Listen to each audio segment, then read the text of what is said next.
नमस्कार मंडळी, नवीन एका इंटरेस्टिंग व्हिडिओमध्ये सर्वांचं मनापासून स्वागत आहे. मित्रांनो, महाराष्ट्रातील संजय गांधी निराधार अनुदान योजनेच्या दिव्यांग व्यक्ती, विधवा महिला, ज्येष्ठ नागरिक आणि आजारी व्यक्ती या सर्व लाभार्थ्यांसाठी ही व्हिडिओ अतिशय महत्त्वाची आहे. मित्रांनो, तुम्हाला राज्य सरकार प्रशासनाच्या माध्यमातून हयातीचा दाखला ऑनलाईन पद्धतीने बेनिफिशियर ॲपच्या साहाय्याने काढण्यास सांगितलेलं आहे आणि अनेक लाभार्थ्यांनी काढलेला आहे. परंतु अनेक लाभार्थ्यांच्या संदर्भात बेनिफिशियर नॉट रजिस्टर असा एरर येत आहे.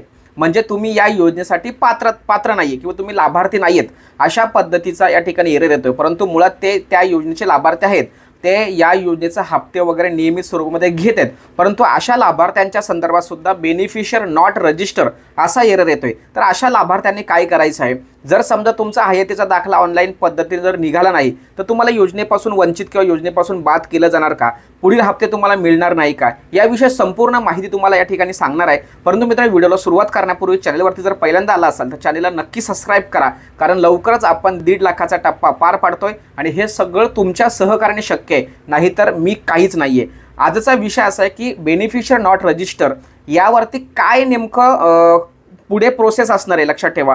तर नॉट रजिस्टरचा अर्थ तुम्ही या योजनेसाठी पात्र नाहीत. तर अशा लाभार्थ्यांनी काळजी करायचं कारण नाहीये. तुमचा कोणताही हप्ता थकणार नाहीये, लक्षात ठेवा. कारण हा बेनिफिशियर सत्यापन ॲपची जी प्रोसेस आहे ही आत्ता सुरू झाली आहे. लगेचच त्यावरती प्रशासन एंड करणार नाही किंवा शेवट करणार नाही आणि याची सर्वस्वी जबाबदारी ही तहसीलदार कार्यालय, त्यामधील तहसीलदार आणि नायब तहसीलदार यांची असणार आहे. तुम्ही तो शासन निर्णय जर व्यवस्थित वाचला तर त्या शासन निर्णयामध्ये संबंधित योजनेवरती काम करण्यासाठी किंवा जे सत्यापन ॲपच्या माध्यमातून हयातीचा दाखला काढायचा आहे यासाठी ट्रेनरची नियुक्ती करण्यास सांगितले. जिल्हा स्तरावर, तालुका स्तरावर किंवा राज्य स्तरावर ट्रेनरची नियुक्ती करायची आणि त्यांनी ग्रामसेवक असेल, तलाठी असेल यांना ट्रेनिंग द्यायची आणि प्रत्येकाच्या घरी जाऊन हयातीचा दाखला काढायचा आहे, लक्षात ठेवा. अशा पद्धतीचा पूर्णपणे प्रोसेस आहे. तर तुम्ही काळजी करायचं कारण नाहीये.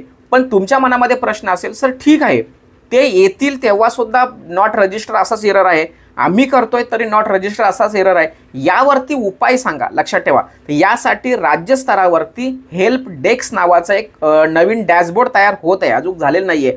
कारण ज्या लोकांचं बेनिफिशियर नॉट रजिस्टर असा एरर येतोय त्यांचं अपडेटचं काम सुरू आहे. त्यांना सुद्धा या ॲपमध्ये इन्क्लूड करून घेऊन सर्वांना सरसकट ऑनलाईन पद्धतीने हयातीचा दाखला काढण्याची सुविधा उपलब्ध करून दिली जाणार आहे आणि या संदर्भात तांत्रिक स्तरावरती टेक्निकल सपोर्ट टीम काम करते, त्यामुळे काळजी करायचं कारण नाहीये.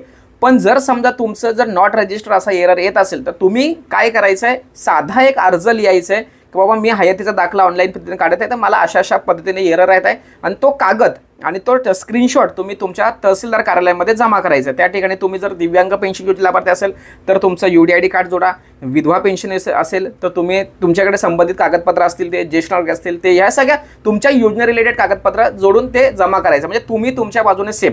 पण तरीसुद्धा काळजी करायचं कारण नाही आहे. मी पुन्हा सांगतोय, लक्षात ठेवा.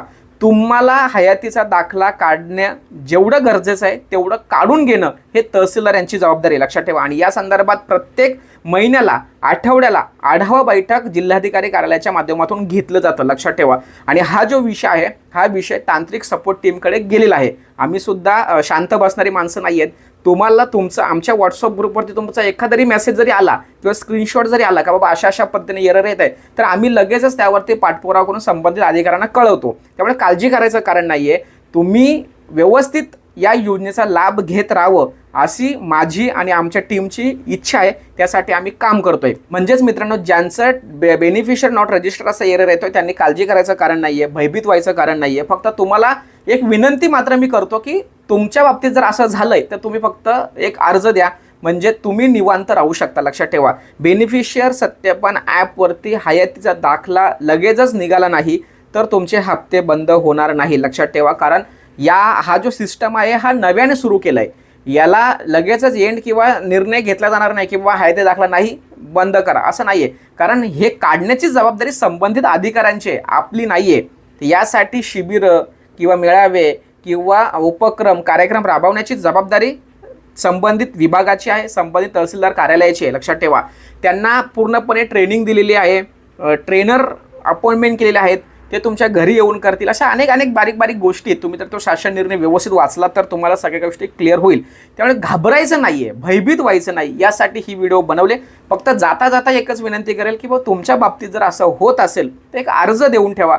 म्हणजेच तुमच्या बाबतीत ज्यावेळेस आढावा बैठक होते त्यावेळेस त्या तहसीलदार कार्यालयातील कर्मचारी म्हणजे अधिकाऱ्यांना संबंधित वरिष्ठ अधिकाऱ्यांसमोर हा विषय ठेवता येतो की बाबा सर आमच्या तालुक्यांमध्ये अमुक अमुक आकडा एवढी लोक आहेत, त्यांचं नॉट रजिस्टर असा एरर येतोय, त्यावरती उपाय सांगा. हे आपले तहसीलदार किंवा नायब तहसीलदार तिथपर्यंत पोहोचवतील आणि मग ते पुढे शासन स्तरावरती किंवा विभाग स्तरावरती पाठवतील आणि त्याच्यावरती योग्य ती कारवाई होत असते. लक्षात ठेवा, असं नाहीये की बाबा नाही आहे तर मग संपलं, बाद झालो वगैरे, असं नाही. या सगळ्या गोष्टी नाही आहेत. फक्त आपल्याला प्रोसेसनी जायचं आहे, भयभीत व्हायचं कारण नाही आहे. अशा पद्धतीने ही हयतीचा दाखल्या संदर्भात तुमच्या बाबतीत जो एरर येतोय तो या ठिकाणी त्याला कशा पद्धतीने सामोरं जायचं याविषयी ही व्हिडिओ बनवली. सदर व्हिडिओ सर्वांना शेअर करा. भेटूया पुढील व्हिडिओसह. तोपर्यंत धन्यवाद. जय हिंद, जय महाराष्ट्र.